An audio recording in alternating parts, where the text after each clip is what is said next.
In today's video, I'm going to teach you how to enable or disable macros in Word.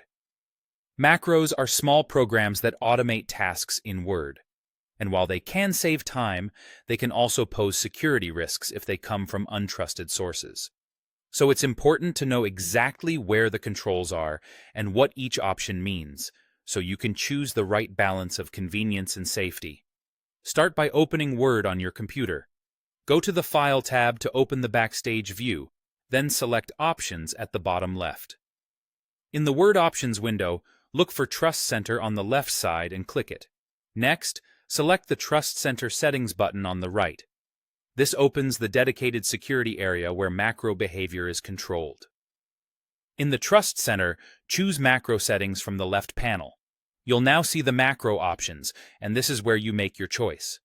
If you pick Disable all macros without notification, Word will silently block every macro in every document, and you won't see any prompts. This is the strictest setting and is useful if you never intend to run macros at all.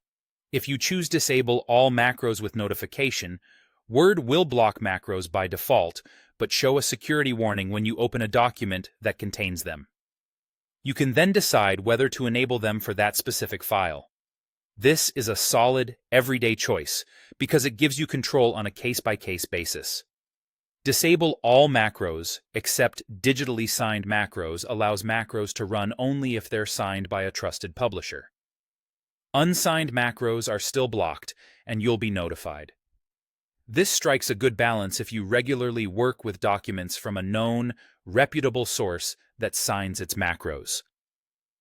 Finally, there's Enable All Macros, which allows every macro to run automatically.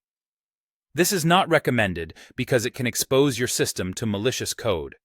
Only consider this in highly controlled environments where you fully trust all documents and understand the risks.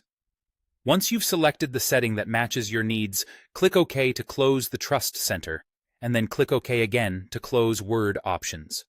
Your change takes effect immediately. If you have a document already open, you may need to close and reopen it to see the security banner or for the new behavior to apply. Remember, these settings are global for Word on your profile, so they affect every document you open. Choose the safest option that still supports your workflow. And when in doubt, use the notification option so you can review each file before enabling macros.